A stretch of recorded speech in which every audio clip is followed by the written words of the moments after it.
హెబ్రీయులు రాసిన పత్రిక 11 అధ్యాయము 1-2 వచనాలు. విశ్వాసం అన్నది నిరీక్షింపబడు వాటి కలిగే స్వరూపము, అదృశ్యమైనవి ఉన్నామన్నట్టు రుజువైనది. దానిని బట్టి పెద్దలు సాక్ష్యం పొందిరి.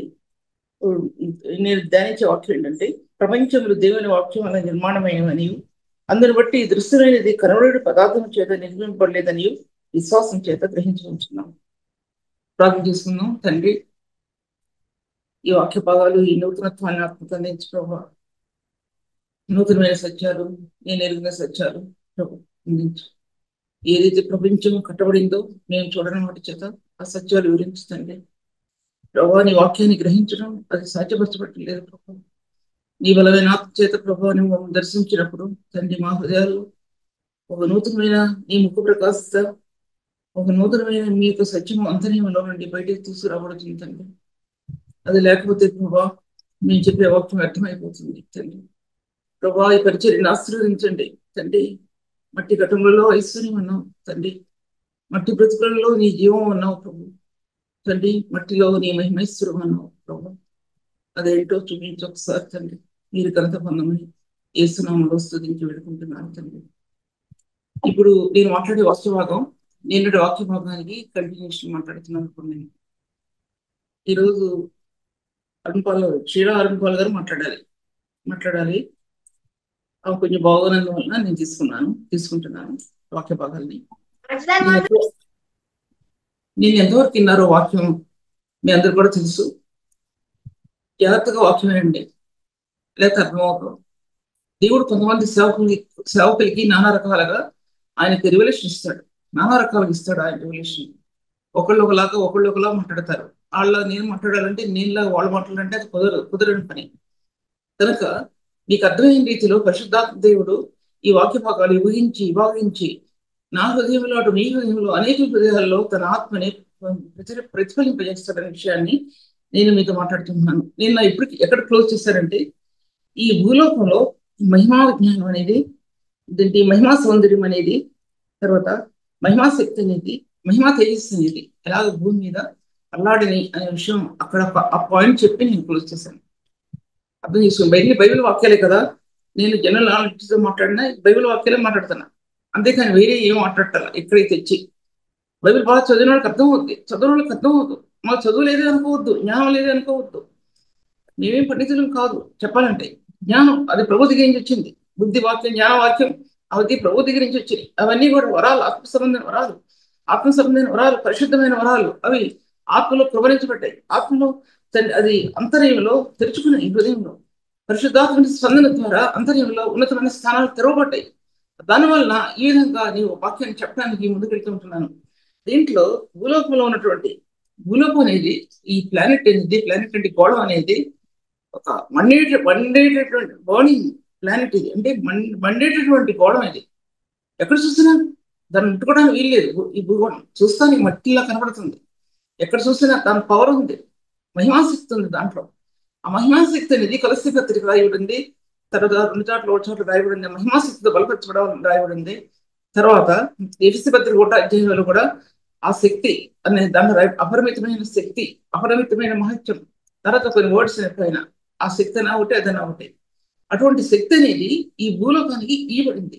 ఎలా ఇవ్వబడిందంటే, భూలోకాన్ని ఆయన మట్టిలో నుంచి మానవం తీసుకున్నప్పుడు, అది చేతిలో తీసుకుంటున్నప్పుడు మట్టి తీసుకున్నాడు ప్రభు అనుకుంటున్నాం. కానీ ఆ మట్టిలో మానవుడిని తయారు చేసినటువంటి విధానంలో ఈ భూలోకంలో ఏ కణజాలాలు ఉన్నాయో మట్టి మానవుల్లో అవే కణజాలాలు ఉన్నాయి.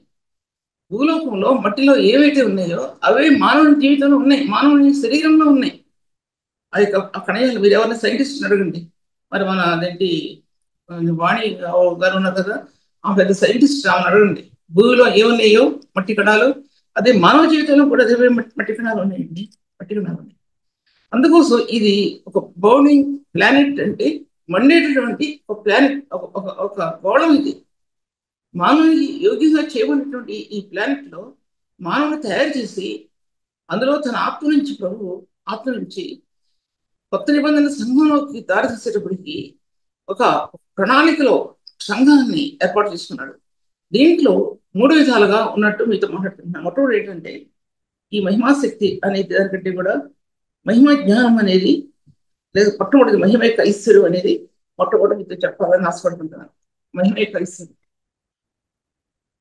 మహిమే ఐశ్వర్యం అనేది ఈ కణజాలాలు పరలోకం యొక్క మార్గాల నుంచి భూలోకంలోనికి దిగి వచ్చింది.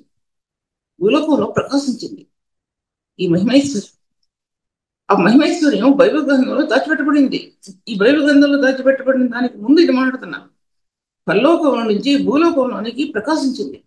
సూర్యచంద్ర నక్షత్రాలు చేరుకున్నప్పుడు నేను మొట్టమొదటిగా ఆ మహిమైశ్వర్యం గురించి మాట్లాడుతున్నాను. ఆ మహిమైశ్వర్యం పరమగీతకు వచ్చేపాటికి సంధ్యారాగం అన్నాడు. సూర్యచంద్రుడు కలిసి రెండు ఒకదాని ఒకటి చూచుకొని, ఒకదాని వెలుగు ఒకదానికి చూచుకొని, ఒకదాని వెలుగులో ఒకదాన్ని చూచుకొని ఆ యొక్క సంధ్యారాగం చూపెట్టింది. కానీ పరలోక మహిమ ఐశ్వర్యంలో క్రీస్తు యేసు యొక్క పరిశుద్ధాత్మని యొక్క తండ్రి అయిన దేవుని యొక్క సంధ్యారాగం అంటే ఆ మహిమ యొక్క కణజాలాలు, ఆ సుందరమైన కణజాలాలు, మహిమ యొక్క సౌందర్యం ఈ భూమి మీదకి ప్రకాశించిందండి. ఒక మాటలో చెప్పాలండి, అది ప్రకాశించిన అనుభవం ఒక విశ్వాస హృదయంలో ప్రకాశించే సత్యం ఉన్నది. దానికి ఏది దీటైంది లేదు, దానితో సరిపోల్చడానికి ఏమీ లేదు. పాపం నీ హృదయంలోకి వచ్చినా పారిపోతుంది, పరుగులెట్టి పారిపోతుంది. ఎందుకంటే ఆ మహిమ యొక్క కణజాలాల ముందు ఏది నిలబడలేదు. అది త్రియేక దేవుని యొక్క స్థానాల నుంచి ఆత్మకి ఇవ్వబడింది. ఇది నేను వాక్యం ఉన్నదన్నట్టు చెప్తున్నాను.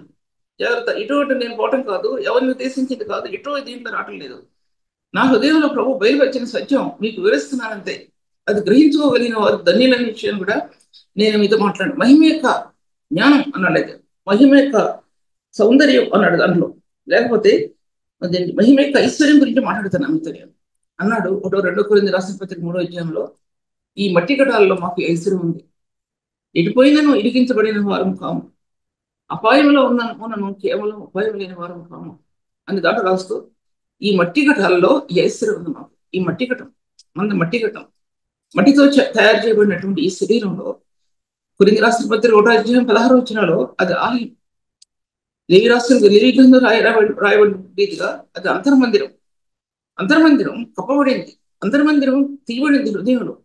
ఆ దినాలలో దేవుని మందిరంలో నెలకొల్పిన పడినటువంటి అంతర్మందిరం మీద కెరూబులు ఎలా రెక్కలు కప్పుకొని ఉన్నాయో, అలాగే మన హృదయాంతరంగంలో తీయబడినటువంటి ఆ స్థానంలో పరిశుద్ధాత్మ యొక్క రెక్కలు మనల్ని కమ్ముకొని ఉన్నాయి. పరిశుద్ధాత్మ యొక్క రెక్కలు మనల్ని కమ్ముకొని ఉన్నాయి. ఈ సత్యంలోనికి ఆత్మ నడిపించబడుతుందా లేదా అనేది ఒక్కసారి పరిశుద్ధులు యోచించుకోవాలి. ఎలాగ నడిపించబడుతుంది దేవుని ఆత్మ? మన స్వకీయమైన దాన్ని అనుసరించి నడుస్తున్నామా, డూప్లికేట్ లో వెళ్ళిపోతున్నామా, ఒరిజినాలిటీలో వెళ్తున్నామా అనేది ఒక్కసారి పరిశుద్ధులు తెరిచి చూసుకోవాల్సిన విషయం, సత్యం ఇది అనే విషయం మీతో మాట్లాడుతుంటున్నాను. దాంట్లో 2 కొరింథీయులకు రాసిన పత్రిక 3వ అధ్యాయంలో 3వ అధ్యాయం 4వ అధ్యాయం చూసుకోండి. ఈ మట్టి ఘటాల్లో ఐశ్వర్యం, అందులో మహిమైశ్వర్యం ఉంది. దాంట్లో మహిమైశ్వర్యం, ఈ చిన్న గుండెలో ఆయన ఐశ్వర్యం ఉందండి. ఆయన కనుచూపు, ఆయన కనుదృష్టి ఉందండి ఈ ఐశ్వర్యంలో. ఆయన నీతిమంతుల్ని ఎలా కనుదృష్టితో చూస్తున్నాడో, యథార్థవంతుల్ని ఎలా కనుదృష్టితో చూస్తున్నాడో, పరిశుద్ధుల్ని ఎలాగ ఆయన దృష్టిస్తుంటున్నాడో, ఆయన దృష్టి ఎవరి మీద ఉందంటే వీళ్ళ మీద ఉందండి. అది కనుక లేకపోతే ఆయన కనుదృష్టి అక్కడ ఉండదు అని చెప్పడానికి నేను భయపడలేదు. ఎందుకంటే ఉండదు, ఎటువంటి కూడా ఉండదు. ఈ మహిమైశ్వర్యం అనే విషయం గురించి నేను మీతో మాట్లాడుతూ రెండవదిగా ఏంటంటే ఎఫ్ఎస్సీ పత్రికలో 3వ అధ్యాయంలో కొంచెం మాట చదువుతాను, ఎందుకంటే పంటగా వచ్చింది కానీ గొప్పగా తప్పొస్తాను ఉద్దేశంతో. ఎఫ్ఎస్సీ పత్రిక 3వ అధ్యాయంలో 18 నుంచి చదువుతున్నారు. క్రీస్తు మీ హృదయంలో విశ్వాసం ద్వారా నివసించినట్లుగాను తన మహిమైశ్వర్యం చొప్పున మీకు దయచేయవలనండి. మీరు దేవుని సంపూర్ణత ఎందు పూర్ణులు ఉన్నట్లుగా ప్రేమ ఎందు వేరుపారి కింద భాగంలో పొడుగు లోతు, దాని వెడల్పు పొడుగు లోతు ఎత్తు గ్రహించుకుంటారు, జ్ఞానంలో పెంచి క్రీస్తు ప్రేమ తెలుసుకుంటారు. పై భాగంలో తన మహిమైశ్వరం చొప్పున మీకు దయచేయాలని ఆయన పరిశుద్ధులతో కూడా అన్నాడు. సమస్త పరిశుద్ధులతో కూడా అంటే పరిశుద్ధుల లెక్కలో దాచబడిన ఐశ్వర్యం ఎటువంటిది అంటే 133 దావీదు కీర్తనలో అది సియోను కొండ మీదకి దిగవచ్చు హెర్మోన్ మంచు, సియోను పరిపూర్ణతలోనికి హెర్మోన్ మంచు ప్రవహిస్తుంది. అంతర్యంలో క్రీస్తు పరిపూర్ణత అనేది ప్రేమే. క్రీస్తు సంపూర్ణత ప్రేమే. గ్రంథంలో రాయబడి ఉంది, చూసుకోండి పత్రికల్లో. ఆ పరిపూర్ణత ఏంటి? 1 కొరింథీయులకు రాసిన 11వ అధ్యాయంలో రెండు విధాలుగా రాయబడి ఉంది. అక్కడ శాశ్వతమైంది ప్రేమ, శ్రేష్టమైంది ప్రేమ అని రాయబడి ఉంది. తులసి రాసిన పత్రిక 1వ అధ్యాయంలో కూడా పరిపూర్ణమైనది శిలువ కార్యం, అందులో ప్రేమ దాచిపెట్టబడి ఉంది.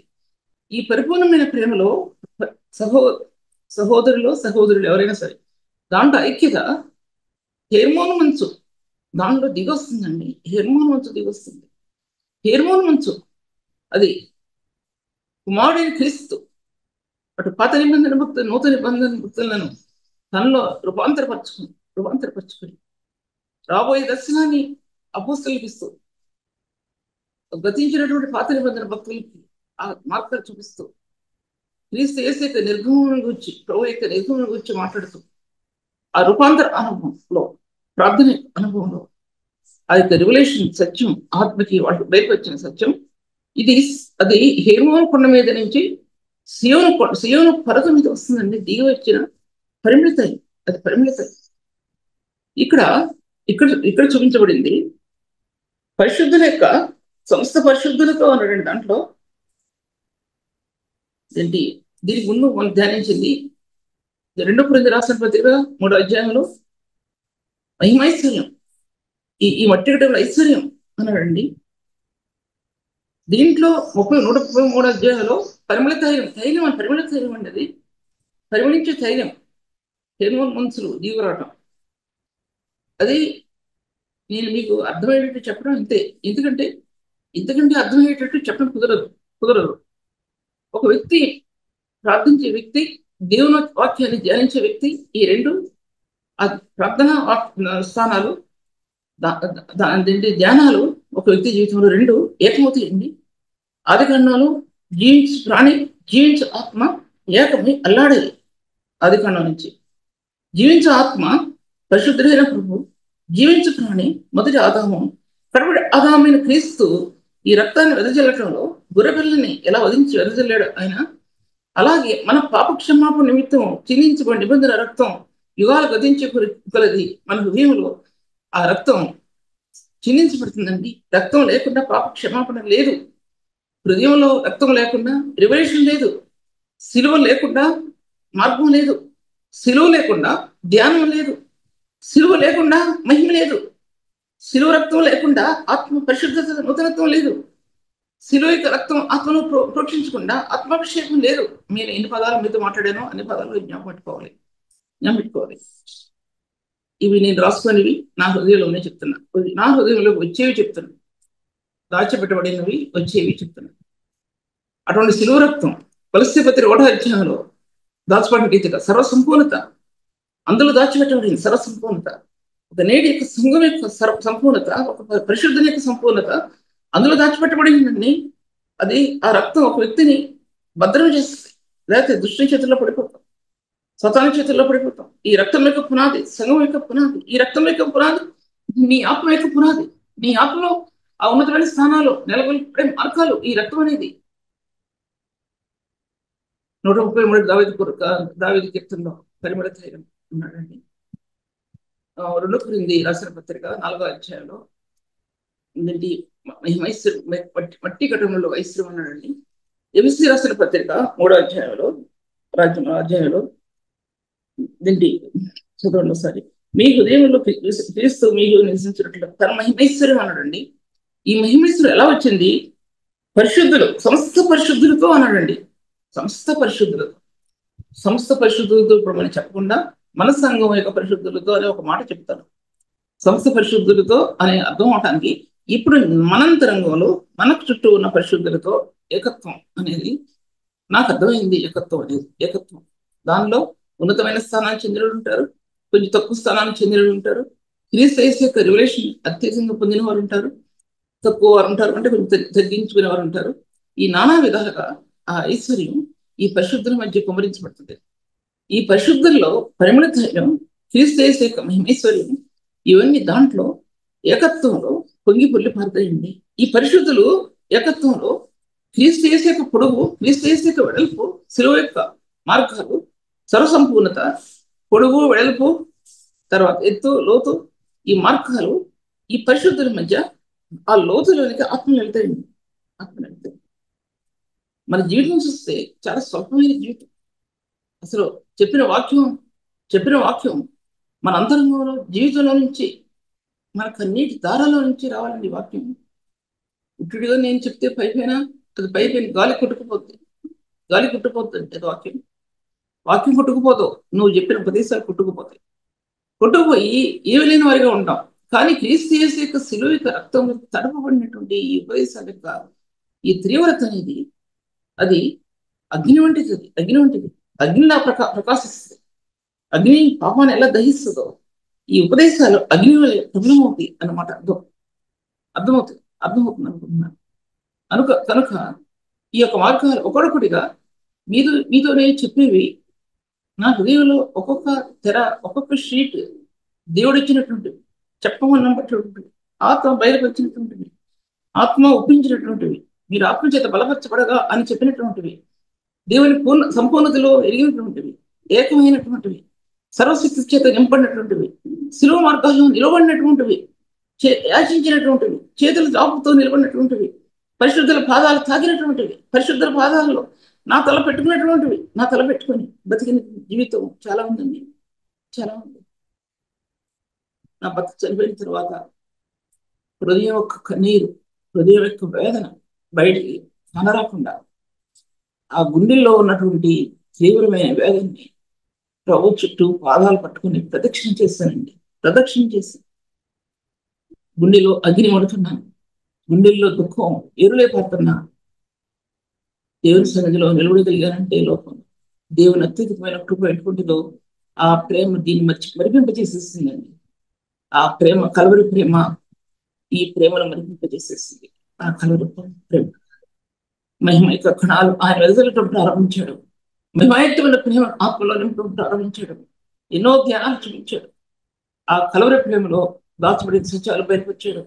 హృదయం ఊరట చెందింది. హృదయం నెమ్మది పొందడం ప్రారంభించబడింది. కానీ రాత్రి గడియల్లో దాన్ని తట్టుకోవటం చాలా కష్టం, చాలా కష్టం.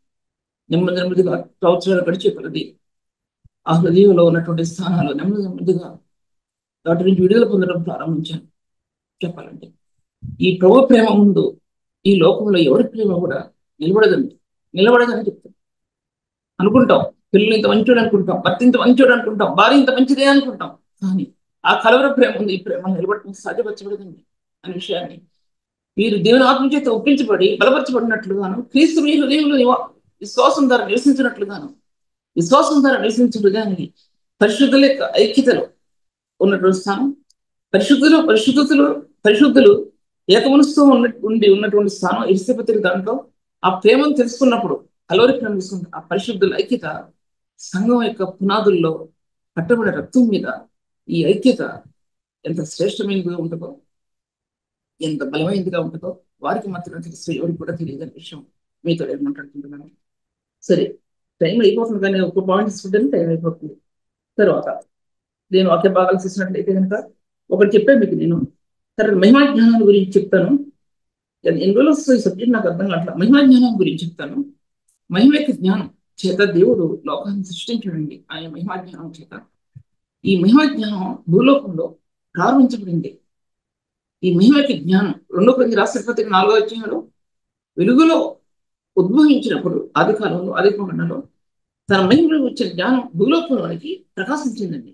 అది అపోస్తలుల యొక్క థాట్ ఏంటంటే అది తన కనుక ఆ వాక్యం రాయకపోతే నేను ఇప్పుడు చెప్పే వాక్యానికి పట్టుత్వం లభించింది కాదు. ఆ వాక్యం కనుక రాయకపోతే అది దైవజం. దీంట్లో ఈ వాక్య భాగాలు చూసినట్లయితే ప్రపంచంలో దేవుని వాక్యంలో నిర్మాణమైనవి, ప్రపంచం దేవుని వాక్యంలో నిర్మాణమైనవి అంటే వెలుక్కలను కాక అనేది ఒక సింబల్ అండి. ప్రపంచానికి చీకటైన ప్రపంచానికి ఒక గుర్తు అది. బైబిల్ గ్రంథం ఆ పరలోకం నుండి భూమి మీద దిగిరావడానికి అది సింబల్, గుర్తు. సింబల్ అంటే ఉట్టి సింబల్ కాదు అది శూన్యాన్ని వెలిగించినటువంటి ఆ గుర్తులండి. ఆ గుర్తులు శూన్యాన్ని, చీకటి లోకాన్ని వెలిగించిన గుర్తు. నీ హృదయమని చీకటిలో ఆ విలుక్షణాలు, ఆ గుర్తు, అందులో పరిశుద్ధాత్మిక నిలయం అనేది ఎంత ప్రాధాన్యమైనదో అది ప్రపంచం నిర్మించినప్పుడు ప్రభు ఆది కాండంలో ఆయన యొక్క థాట్ అనేది, ఒక ఉద్దేశం అనేది ప్రపంచంలో అది విరజిమ్మబడింది. వెలుగు కణాలు విరజిమ్మబడింది. ఆయన తండ్రి దేవుడు, జ్యోతిర్మయుడు తండ్రి, ద ఫాదర్ ఆఫ్ లైట్స్, అంటే ఎన్నో ఎన్నో వెలుగులకు తండ్రి ఆయన. తండ్రి ఆయన అది ఎలా వివరిస్తానండి నేను? వెలుగులకు తండ్రి ఆయన. కుమారుడిని క్రీస్తు లోకంలో పంపడానికి ఆయన వెలుగు, లోకానికి వెలుగు. దానికి ముందు యోహాను వచ్చినప్పుడు నేను కాదు, ఆయన వస్తాడు ఇక్కడ లోకంలోకి. ఆయన చెప్పులు వారిని ఇప్పటికే నేను పాత్రను కాను అని క్రీస్తుని గురించి సాక్ష్యం ఇచ్చినటువంటి యోహాను. పాత నిబంధన భక్తులు ఏషియా కానీ ఇర్మియా కానీ వీళ్ళందరూ పాత నిబంధన భక్తులు క్రీస్తు పుట్టుక ఆశ్చర్యకరుడు, ఆలోచనకర్త, బలవంతుడు దేవుడు, నిత్యుడు తండ్రి, సమాధానకర్త, అదే అన్న దాంట్లో ఈ బైబిల్ అంతా విడిపోయి ఉంది. 4-5 మాటలు బైబిల్ మొత్తం దాంట్లో ఉంది. వివరించినట్టు నేను ముందుకు వెళ్ళిపోతున్నాను సార్ మీ సరిపోవటం. తర్వాత దీంట్లో చూసినట్లయితే మహిమజ్ఞానం ఉంది. మహిమజ్ఞానం ఆయన భూత భవిష్యత్ వర్తమాన కాలంలో ఉన్నటువంటి దేవుడు ఈ భూమి యొక్క ఈ ఏర్పాటు చేయటంలో ఆ మహిమలో, ఆ మహిమ జ్ఞానాన్ని దేవుడు 1000 సంవత్సరాల ముందు ప్రభు తన హృదయంలో దాచిపెట్టబడి ఉన్న సత్యాన్ని ఒక వెలుగు కణజాలాల్లో దాన్ని బయలుపరిచే విషయాన్ని నేను మీతో మాట్లాడుతుంటున్నాను. తర్వాత ఆ మహిమ జ్ఞానం అంటాడు దీంట్లో 11 అధ్యాయాలు ప్రియపత్రికలో, దృశ్యమైనది కనబడేడు పదార్థాల చేత నిర్మించబడలేదు. ఇప్పుడు మార్చిలోకి వెళ్తూనే ఉండి అక్కడ ఏదో శూన్యమైన గొడవ ఉంది. దాంట్లో ఉన్న ఆక్సిజన్ సరిపోతుందో చదువుతున్నాం కదా, దాంట్లో వెళ్తే నేను ఇంకా చెప్పాల్సి వస్తుంది. కొంతమంది ఇక్కడ ఉన్న చాలా మంది మూన్లోకి వెళ్ళి నివాసం ఉన్నాం, ఎందుకంటే ఈ ప్రపంచం ఎలాగ నాశనం అయిపోతాయి, మూన్లోకి వెళ్తే సేఫ్ గా ఉంటాం అనుకుంటున్నారు. అలా ఎంతమంది వెళ్తారు?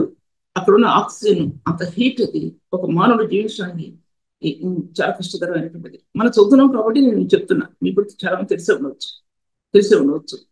అటువంటప్పుడు ఈ భూలోకం అనేది, గోళం అనేది నువ్వు చూడలేదు. దానిలో ఉన్న పదార్థాలు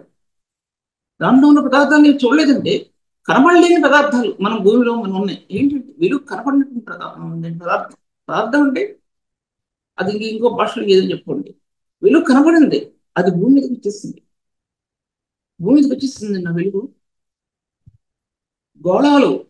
గోళాల్లో ప్రపంచంలో ఉన్నటువంటి గోళాలు ప్లానెట్స్ అవి ఏ విధంగా సూర్యుని చుట్టూ తిరిగినాయో 7వ క్లాస్ 5వ క్లాస్ చదివే పిల్లలు చెప్తారు కదా, అది నేను చెప్పడం లేదు ఇప్పుడు నేను.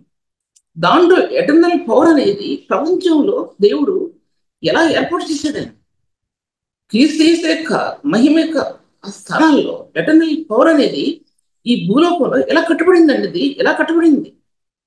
అంతకుముందు చాలాసార్లు చెప్పాను కదా, ఆ వాక్యం ఇప్పుడు సైన్స్లోకి వెళ్ళాల్సి వస్తాయని చెప్తే ఎలా కట్టబడి దానిలో ఎలక్ట్రిక్ పవర్స్ కానీ, దాంట్లో ఎటర్నల్ అంటే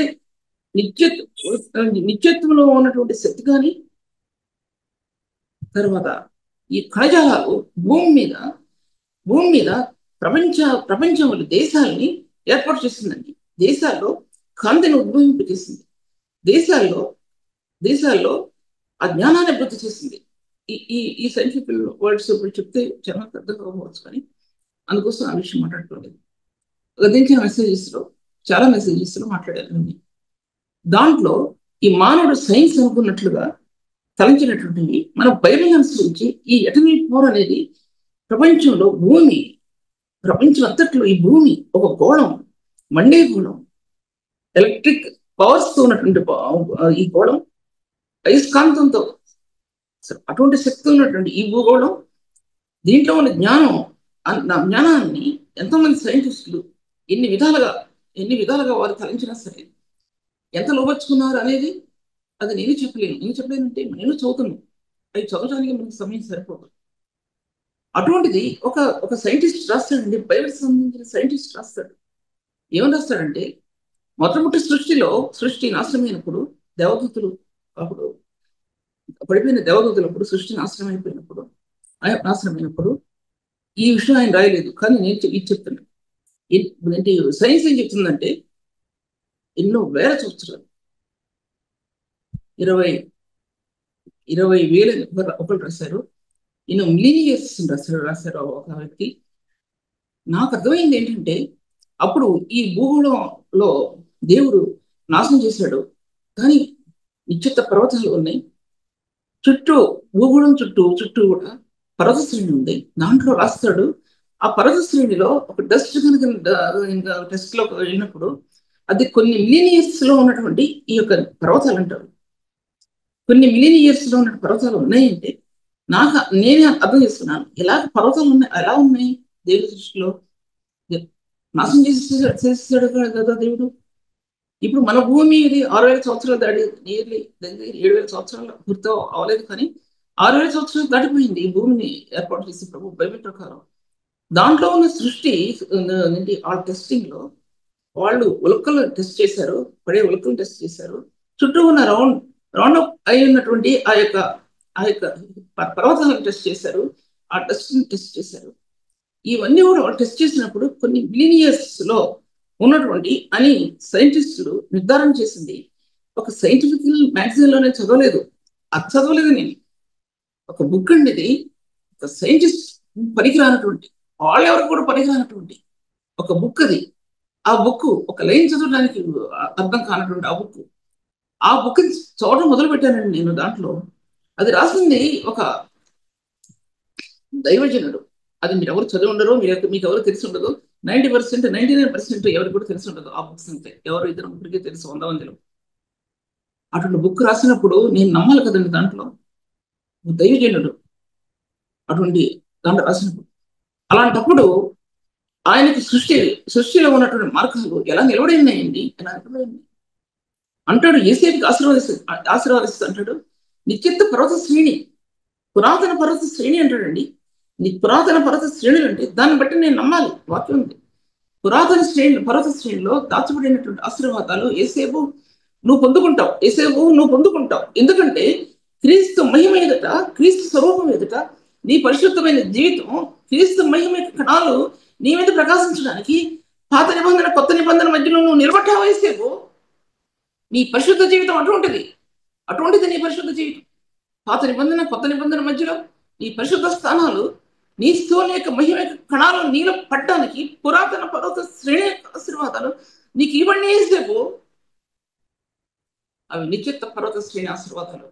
నిశ్చిత పర్వత శ్రేణిలో ప్రభు యొక్క మార్గాలు దాచిపెట్టబడినట్టు. ఎంత పరిశుద్ధుడో, ఎంత నీతిమంతుడో, ఎంత మహిమ కలిగిన దేవుడో ఈ మట్టి భూమిలోనికి ఆయన తీసుకురాబడినప్పుడు ఆ స్థానాలు ఎటువంటివో పరిశుద్ధులారా ఒకసారి ఆలోచించారు. ఎక్కడున్నామండి మనం? ఎక్కడున్నాం? ఏది పట్టుకున్నాం మనం? ఏది పట్టుకుని నడుస్తున్నాం?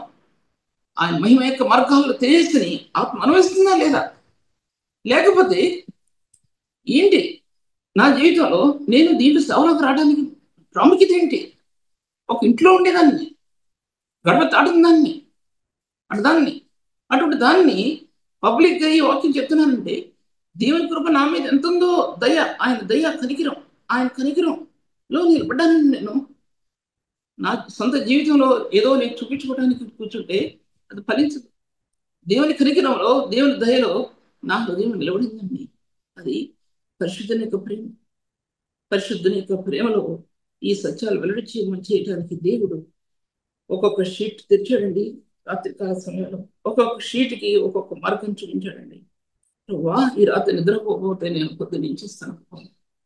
నువ్వు నాకు దయ చూపించు. ఒక్కొక్క షీట్ చూపిస్తున్నాడండి. ఇది అంటే మీరు అర్థం చేసుకోండి, నేనేమి పెద్ద పండిట్ని కాదు, నేనేమి పెద్ద ప్రాఫిట్ని కాదు. నా ఆత్మ వేదనలో ఒక్కొక్కటి నా ఆత్మ తెలియపరచబడుతున్న విషయాల్ని నేను మీ మధ్యలో మాట్లాడుతున్నాను. ఈ వాక్యం కూడా ఇప్పుడు అవ్వదు. ఎందుకంటే అవదండి. ఆ మహిమ యొక్క నేను మహిమా శక్తి కాదు. ఏంటి ఎఫ్సి పత్రిక 3వ అధ్యాయంలో పరిశుద్ధుల యొక్క ఐశ్వర్యండి, దేవుని సంపూర్ణత పూర్ణులుగా ఉన్నట్లుగా ప్రేమిందు వేరుమారి తర్వాత దాని పైభాగంలో తన మహిమైశ్వర్యం చొప్పున అన్నాడండి. పరిశుద్ధులకి మహిమైశ్వర్యం ఇస్తానన్నాడు. ఈ మహిమైశ్వర్యాన్ని నేటి పరిశుద్ధులు పోగొట్టుకుంటున్నారు. ఎందుకు పోగొట్టుకుంటున్నారంటే ఆ పరిశుద్ధ స్థానాల్లో నిలవలేక, ఒకటి పరిశుద్ధమైన స్థానాల్లో హృదయం నిలవలేకపోతుంది. ఎంతమందిని చూశాను, పెద్దవారిని చూశాను, వృద్ధులను చూశాను, అటు వారిని చూశాను. ఈ పరిశుద్ధ స్థానాల కోసం ఆత్మ అల్లాడినటువంటి గడియలు హృదయంలో ఉంటే నువ్వు నీతిని అనుసరించి చేసిన క్రియలు కాకుండా కాకుండా అంతరాత్మ ఎదిగే కొలది, ఆత్మలు ఎదిగే కొలది, పరిశుద్ధ స్థానాల్లో ప్రభు యొక్క కణజాల నీ ఆత్మకి కుమ్మరించబడే కొలది, నీ ఆత్మ ఎదిగే కొలది, నీ హృదయంలో ఉన్న చిన్న చిన్న చిన్న ఇంటికి అంత అపవిత్రత కూడా దేవుని దృష్టిలో పెద్ద అడ్డుబండగా నిలబడిపోతుంది. అడ్డుబండగా మనం ద్వేషిస్తాం మన సహోదరుని ద్వేషిస్తామని. ఎందుకు ద్వేషిస్తున్నాం అంటే కారణం ఏంటంటే ఈ సాటనిక్ ఇన్ఫ్లుయెన్సెస్ ఎలా ఉంటాయంటే మానవ జీవితంలో ఒక విశ్వాస జీవితంలో అది ఆక్యుపై చేయడానికి హృదయాన్ని అది నిలబడుతుంది. అది విశ్వాస జీవితాన్ని ఆక్యుపై చేయడానికి అది నిలబడుతుంది. ఎందుకంటే అతడు పరిశుద్ధులుగా జీవించడానికి వీల్లేదు. దేవుని యొక్క మహిమ యొక్క తేజస్సు ఆ వ్యక్తి అనుభవించడానికి వీల్లేదు. దేవుని యొక్క మహిమ యొక్క స్వరూపంలో తన ఆత్మ వెల్లడిపరచడానికి వీల్లేదు. అటువంటి స్థానంలో నీటి పరిశుద్ధులు నిలబడ్డారు. అందుకోసం ప్రభు అంటున్నాడు, పరిశుద్ధులారా రహస్య పత్రికలో దాని పొడుగు లోతు వెడల్పు ఎత్తు ఎంతో గ్రహించుకోవడానికి నువ్వు వెళ్ళవలసిన స్థానం ఎక్కడంటే శిలువలో కృషి అయిన ఆయన శిలువలో నలగొట్టబడిన ఆ శరీరం, శిలువలో వేలాడిన ఆ శరీరం, సర్వ సంపూర్ణతలో నిలబడినటువంటి ఆ శరీరం, భూపరాల్ని ఏకం చేసినటువంటి ఆ రక్తదారుల్లో స్రవిస్తున్న రక్తదారులోకి నీ హృదయం ఎన్నిసార్లు వెళ్ళిందండి? నీ హృదయం ఎన్నిసార్లు వెళ్ళింది? చెప్పండి ఒకసారి. ఎన్నిసార్లు వెళ్ళింది హృదయం? ఎన్నిసార్లు వెళ్ళిందండి హృదయం? మన జీవితాల్లో మన గురించి చెప్పుకోవడానికి మనకి సమయం సరిపోదు. దేవుని గురించి ఏం చెప్తున్నాం అనే విషయాన్ని మేము అడుగుతున్నాను. ఆ మహత్తరమైన శక్తి, మహిమా శక్తి ఎఫెసీ సంఘానికి రాస్తూ 19 వచనంలో దాంట్లో రాస్తూ ఉంటాడండి. దాంట్లో ఈ మాట ఎన్నిసార్లు చెప్పాను. 19 వచనంలో పరిశుద్ధులలో ఆయన స్వాస్థ్యం యొక్క మహిమైశ్వరమైనదో, పరిశుద్ధులలో ఆయన స్వాస్థ్యం యొక్క మహిమైశ్వరం. ప్రభు స్వాస్థ్యం ఇవ్వడం కాదండి, అందులో మహిమైశ్వరం ప్రకాశించింది. అది ఒక వ్యక్తి జీవితంలో పునరుత్థానం అనేది మహిమ అనేది ఆ శిలువ రక్తంలో ఒక వ్యక్తి ఎందుకు వెళ్తాడంటే అందులో ఎన్నో సుదంట రాళ్ళు తెచ్చుకుని అవి ఎన్నో షార్ప్ స్టోన్స్, కాల్చి స్టోన్స్ ఒక వ్యక్తి జీవితాన్ని పాపాన్ని నలగొట్టేటువంటి స్టోన్స్. ఏ మానవుడైతే ఆ ప్రభువుని నలగొట్టేశారో అదొకటైతే ఒక పాప యొక్క పాపాన్ని హతమార్చడానికి ఆ శిలువ రక్తంలో అవి షార్ప్ స్టోన్స్ అన్ని, అంటే స్టోన్స్ అనే దానికంటే కూడా ఇంకా చిన్న చిన్న ఇనుముతో కూడినటువంటి ఆ ముళ్ళు ఆ దాంట్లో ఉండినప్పుడు అది దేనికి కనెక్ట్ చేయబడిందంటే క్రీస్తు యొక్క మహిమ కనెక్ట్ చేయబడిందండి. అది మహిమ యొక్క సౌందర్యానికి, మహిమ యొక్క స్వాస్థ్యానికి, మహిమైశ్వర్యానికి, మహిమ కలిగిన జ్ఞానానికి ఈ కోణాలు అందుకు కనెక్ట్ చేయబట్టం నా ఆత్మ గమనించుకుందండి. ఆత్మకి బయలుపరచకపోతే నేను మీకు ఎలా చెప్తానండి? ఇవి ఎక్కడన్నా రాస్తుంటే నేను చెప్తే నేను చదువుతాను.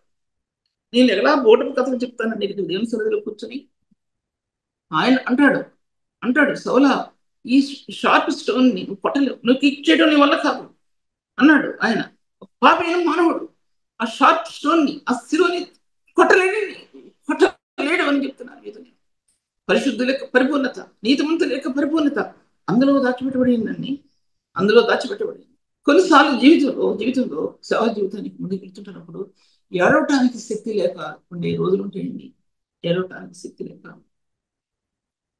కూడా శక్తి లేక ఎందుకు ఈ జీవితం అనుకునే రోజులు కూడా ఉంటాయండి. ఈ జీవితం ఏంటి అనుకున్న ప్రశ్నించిన రోజులు ఉంటాయండి ఒక పరిశుద్ధుని జీవితంలో. అటువంటి పరిశుద్ధులైన ప్రభువుని గురించి నేను మీతో మాట్లాడుతుంటున్నాను. అందులో ఈ మహిమాశక్తి ఏంటో మీకు చెప్తున్నాను నేను. ఈ మహిమాశక్తి చేత భూమి ఎలా కట్టబడిందో, ఈ మహిమాశక్తి చేత సంఘం ఎలా కట్టబడిందో, ఈ మహిమాశక్తి చేత పరిశుద్ధులు ఎలా కట్టబడాడో అనే విషయాన్ని మీతో మాట్లాడుతుంటున్నాను నేను. ఈ మహిమాశక్తి ఆ శిలువలో, ఆ రక్తంలో నోరు తెచ్చుకున్నటువంటి ఆ కణజాలాలండి, కణజాలాలు నీ అపవిత్రతని నాశనం చేసి నీ అపవిత్రతలో మహిమ కనెక్ట్ చేయడానికి అది పునరుత్థానం యొక్క మహిమ, అది పునరుత్థానం యొక్క జీవం, పునరుత్థానం యొక్క మహిమ గురించి చెప్తున్నాను. నీ ఆత్మలో తెరుచుకొని ఆ యొక్క మహిమైశ్వర్యాన్ని, పరిశుద్ధుల స్వాస్థ్యాన్ని, మహిమ కలిగిన సౌందర్యాన్ని నీ ఆత్మకు కుబ్బరించబడినప్పుడు అప్పుడు మర్చిపోతూ ఉండే నీ దుఃఖాన్ని, అప్పటి వరకు నీ ఆత్మ మర్చిపోదు. అప్పటి వరకు నీ ఆత్మ నీ హృదయంలో వేదన మర్చిపోదు నీ ఆత్మ. ఎప్పుడైతే అతీతమైంది నువ్వు చూసావో, దైవికమైన మార్గాత్మ నీ ఆత్మలో నువ్వు చూసావో అనిపిస్తుందండి. ఏంటి బతుకు, ఎందుకు ఏడుస్తున్నాను ఈ లోకంలో, దేనికోసం ఏడుస్తున్నాను అనే ప్రశ్న నాలో మొదలవడం ప్రారంభించింది. నా హృదయాంతరంలో నా బిడ్డలకు తెలియదండి, నా చెల్లెలికి తమ్ముళ్ళకి తెలియదండి. తెలియదు. ఇప్పుడు మీకు చెప్తున్నాను. నేను ఎందుకు చెప్తున్నానంటే, ప్రభు సిద్ధపరిచిన వాక్యాన్ని, నేను సిద్ధపరిచిన జీవితం ఎలా ఉందో ఆయన దగ్గర, ఆయన సిద్ధపరిచిన వాక్యం ఉపదేశాలు ఆయన దగ్గర నుంచి నీ ఆత్మ పొందుకోవాలండి. నీ ఆత్మ పొందుకోవాలి. ఏ చెప్పడం కాదు, నీ ఆత్మ పొందుకోవాలి. అది కేంద్రం ఎక్కడంటే, శిలువ అనేది, శిలువ రక్తం అనేది అది కేంద్రంగా నిలబెట్టబడింది. శిలువ రక్తం అనేది అది కేంద్రంగా నిలబెట్టబడి అందులో ఆ పునరుత్థాన మహిమ, నీకు తెలియనటువంటి మహిమ యొక్క కణజాలాలు ఆ యొక్క శిలువ యొక్క కోణాల్లో నీ ఆత్మలో కనెక్ట్ చేయబడుతుందో నువ్వు గమనించుకున్నప్పుడు, అప్పుడు పరిచర్య మహిమ కలిగినంత ప్రకాశిస్తుంది. పరిచర్య మహిమ కలిగినంత ప్రకాశిస్తుంది. చూడనటువంటి వస్తువుల చేత లోకం ఎలా కట్టబడిందో, చూడనటువంటి శక్తి చేత నీ ఆత్మ కట్టబడటం, సంఘం కట్టబడటం నువ్వు చూస్తావు. అందులో నీ స్వకీయమైన ఆలోచన కానీ, నీ స్వకీయమైన కోరికలు కానీ, నీ స్వకీయమైనటువంటి అపవిత్రమైన కణజాలాలు కానీ అందులో ఉంటే సంఘం అభివృద్ధి చెందడానికి సాధ్యపరచబడదు. పరిశుద్ధమైన సంఘం, పరిశుద్ధమైన సంఘం ఇది. పరిశుద్ధుడు వెలబెట్టి కొన్నటువంటి సంఘం అది, రక్తంతో కొన్నటువంటి సంఘం. అటువంటి సంఘంలో ఒక పరిశుద్ధుని యొక్క స్థానాలు దాంట్లో దాచిపెట్టబడితే ఎలా జీవిస్తున్నామండి మనం, ఎలా జీవిస్తున్నాం మనం అనే విషయం ఒకసారి హృదయం యోచించుకోవాలి. దీని వాక్య భాగాల్లో నాకు సమయం అయిపోతుంది కాబట్టి ఒక 10 నిమిషాల టైంలో, 8:45 అయింది, 10 నిమిషాలు ముందు చేస్తాను, లేదా 5 నిమిషాలు ముందు చేస్తాను. తర్వాత అటువంటిది పరలోకం యొక్క మహిమ ఎలా కట్టబడిందంటే, అది పరమగీతాల్లో రాస్తాడండి. పరమగీతాల్లో ఏమో రాస్తాడంటే, పరమగీతాల్లో రాస్తాడు ఒక మాట నేను రాసుకున్నాను. ఒక 2 పేజీలు దాటి వచ్చాను. ఎందుకు వచ్చానంటే అది చెప్పి విద్దామని. అందులో అన్నాడండి, సూర్యుడు చంద్రుడిని పోల్చాడండి. పోలిక మాత్రమే. సంధ్యారాగం అన్నాడు. ఈ సంధ్యారాగం అనేది ఇది భూలోకంలో మనం చూడగలిగేది, ప్రకృతి యొక్క సౌందర్యాన్ని చూపించేదండి సంధ్యారాగం. కానీ నేను చెప్పే సంధ్యారాగం అది కాదండి. నేను చెప్పే సంధ్యారాగం అది కాదు. త్రియేక దేవుని యొక్క మహిమలో పరిశుద్ధుడు ప్రకాశించడం, ఆ మహిమైశ్వర్యంలో ఆత్మ ప్రకాశించడంలో సంధ్యారాగం అక్కడ ప్రారంభమైంది. ఆ సౌందర్య కళలో అక్కడ ప్రారంభమైంది సంధ్యారాగం చూపట్టించు. సంఘంలో అటువంటి సంధ్యారాగం చూపెట్టబడకపోతే సంఘం ఆకర్షించబడదు, ఇతరులు ఆకర్షించబడరు, సంఘానికి ఆకర్షించకూడదు. ఈ వాక్య భాగాల్లో ఎందుకంటే పరమగీతంలో నీలకాంతమయమైన శరీరం, సువర్ణ రత్నమయమైన ఆయన శరీరం, తర్వాత ఆ యొక్క సుందరమైనటువంటి కాంతితో ప్రకాశిస్తున్న ఆ ప్రభు స్వర్ణోదయం అయింది భూలోకానికి. పరలోక మహిమ యొక్క స్థానాల నుండి స్వర్ణోదయం అయింది. మహిమలో నుంచి స్వర్ణోదయం అయింది ఈ సుందర కాంతి. ఏ కాంతి అంటే ఏంటి, సంధ్యారాగం చూపట్టచ్చు అనే కాంతి భూలోకంలోనికి ప్రకాశించిందండి. వెలుగులో ప్రకాశించింది, వెలుగు కణాలలో ప్రకాశించిందండి. విప్పారిన వెలుగులో, సౌందర్యంలో సొంతమైన వెలుగు కణాల్లో పరిశుద్ధుని యొక్క మహిమ అనేది సంధ్యారాగం చూపించిందని పాపలోకానికి, అపవిత్రమైన లోకానికి సంధ్యారాగం చూపించబడింది. ఈ యొక్క వెలుగు యొక్క ఆ పుష్పంలో, వెలుగు యొక్క ఆ యొక్క సౌందర్యంలో పరిశుద్ధుని యొక్క రక్తవర్ణమైన ఆయన యొక్క రక్తం అందులో ప్రింట్ చేయబడిందండి. తెలుగులో మాట్లాడట్లా, అందులో ప్రింట్ చేయబడింది. నీ అంతరంగంలో మహిమ కణాల మధ్య జీవిస్తున్న అంతరంగంలో ఈ పరిశుద్ధుని రక్తం దాంట్లో ప్రింట్ చేయబడాలండి. ఈ రక్షణ సౌందర్యం అటువంటిది. అది నీలో లేకపోతే ఏమని చెప్తారండి ప్రభు నుంచి? అటువంటి సౌందర్య కళలు లేకపోతే ఈ తపనేంటండి మానవ జీవితంలో? ఈ పరిచయం చేయాలి, ఆటంకాలు, ఎటు చూస్తున్న ఆటంకాలే. మన శరీరం ఎదురు తిరుగుతుంది చాలాసార్లు, అనారోగ్యాలతో, బాధలతో ఎదురు తిరుగుతుంది. దానిలో నుంచి పరిచయం తీసుకురావాలంటే వ్యక్తి సాధ్యపరచబడదండి, సాధ్యం కాదండి. నేను చెప్తున్నాను, అందులో నుంచి ఆ సంధ్యారాగం, సుందరమైన నక్షత్రాలండి, ఎంతో కలర్ఫుల్ స్టార్స్ అనేవి ఈ భూలోకం అంతరిక్షంలో ఉన్నటువంటి ఆ నక్షత్రాల యొక్క మహిమ. ఈ మహిమ సుందరుడైన ప్రభుని చూసి అవి నృత్యం ఆడుతుంటాయి. దేన్ని బట్టి నృత్యం ఆడుతున్నాయి అంటే ఆ చేతి పని, దేవుని యొక్క చేతి పని. ఆ చేతి పని సృష్టి ఆయన గానం చేస్తుంటే, నక్షత్రాలు స్తుతిగానాలు చేస్తుంటే, పరిశుద్ధుడైన పాపంతో ఉన్నటువంటి మనిషి పరిశుద్ధుడై పరిశుద్ధ సంఘానికి ఇచ్చిన ఆధిక్యత ఆ నక్షత్రాలకు ఇవ్వలేదు, ఆ మండలాలకు ఇవ్వలేదు, అంతరిక్షానికి ఇవ్వలేదు. కానీ పెండు కుమార్తె సంఘానికి ఇచ్చాడండి ఆయన. ఆ ఆనందం, ఆ పరిమళం, పరిమళ సౌందర్యం, దాని పరిమళం యొక్క ఆ యొక్క సువాసన, సుగంధం, లేకపోతే రాణి, పరిశుద్ధమైన రాణి, రాణి రాణివి నువ్వు, రాణివి నువ్వు, డూప్లికేట్ కాదు. డూప్లికేట్ రాణి ఉంటారు ఎంతోమంది. అది కాదని చెప్పేది ఒరిజినాలిటీ. ఒరిజినాలిటీ క్రీస్తు లక్షణాలు కలిగిన ఒరిజినాలిటీ. ఆ ఒరిజినాలిటీ నీ అంతరంగంలో, ఆ రాణి అనే దానికి నీ అంతరంగంలో కిరీటం పెట్టబడుతుందండి. ప్రభు యొక్క మహిమ కలిగిన గుణాలతో నీ అంతరంగం కిరీటంగా ఉంచబడుతుంది.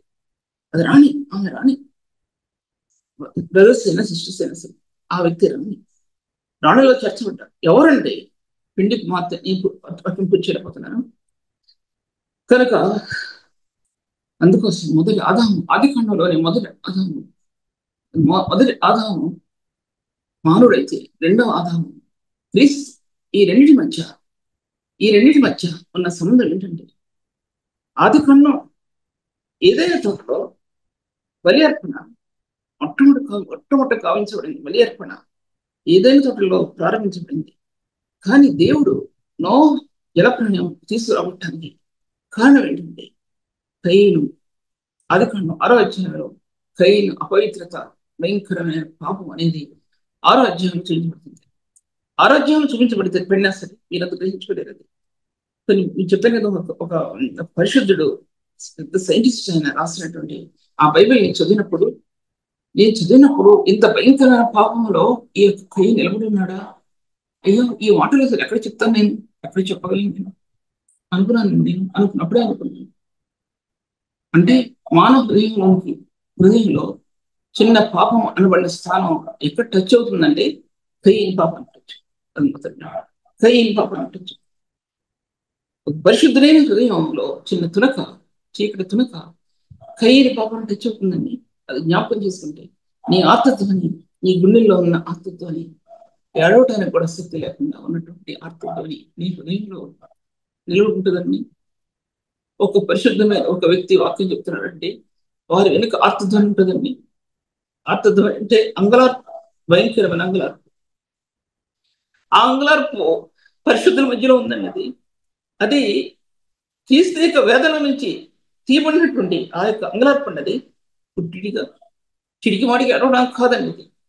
ఇది లేదు అది లేదు అని చెప్పడానికి కాదు. ఏడుపు దానికోసం కాదండి. ఒక పరిశుద్ధుడు ఏడ్చేది దేనికోసం? నీ అంతరంగం ప్రభు యొక్క పరిశుద్ధమైన సన్నిధిలో ఆ రూపాంతర అనుభవంలో నీ అంతరంగం ఏకమవటం కోసం. అది పరిశుద్ధుని యొక్క వేదన. పరిశుద్ధుని యొక్క రూపాంతర అనుభవంలో నీ అంతరంగం సాగిలపడుతూ ఆ యొక్క పునరుత్థాన మహిమలో నీ ఆత్మ ప్రకాశించడానికి ఒక వ్యక్తి వేదన ఉండాలండి. అంతకంటే వేదన కాదు, అది వేదన ఉండాలి. అనుకుంటా చిడికి మాటికి కన్నీరు కార్చడానికి కాదండి. పరిశుద్ధుని వేదన ఎలా ఆయన కన్నీరు కార్చాడు సిలువలో. ఆ ప్రభు ఎలా వేదన పడ్డాడు. ఆ ప్రభు ఇవన్నీ రాసిన పత్రికలో ఏ విధంగా కనుపరచబడిందో అటువంటి స్థానాలండి. గంట నాకు 10 నిమిషాలు అయిపోయింది. ఆ విధమైన మార్గంలో నిలబడటానికి ఆత్మ ఒప్పుకుందా? స్థానంలో తెలుసుకోండి. ప్రభు ఈ వాక్యాన్ని జీవించడం పరిశుద్ధాత్మ దేవుడు నువ్వు ఇచ్చిపించబెట్టిన సత్యాలు దేవ పరిశుద్ధాత్మ దేవుని ప్రతి కణాల్లో నుంచి ఆపరించమని నాకు తెలుసు ప్రభు. నాకు తెలుసు నీ ప్రేమ ఎటువంటిదో జ్ఞాపకం చేసుకుని నేను కనపరుస్తున్నాను. ఎంత పరిశుద్ధుడో జ్ఞాపకం చేసుకుని నేను కనపరుస్తున్నాను ప్రభా. చాలా మందికి అర్థం కాలేదనుకున్నా సరే తండ్రి వారికి అర్థం చేయండి. మరల వెనుక వారికి అర్థం చేయండి. గ్రహింపు జ్ఞానంతో కూడిన ఆత్మలో శక్తి ఏ విధంగా బయలుపరచబడుతుందో అటువంటి శక్తిని మళ్ళీ కష్టాల్లో ఉన్నవారు ఉన్నారు, ఇరుకుల్లో ఉన్నవారు ఉన్నారు, ఇబ్బందుల్లో ఉన్నవారు ఉన్నారు ప్రభు. అలా అని నేను వారి కంటి మించిన దాన్ని కాదు, అలాగే నేను కూడా ఉన్నాను.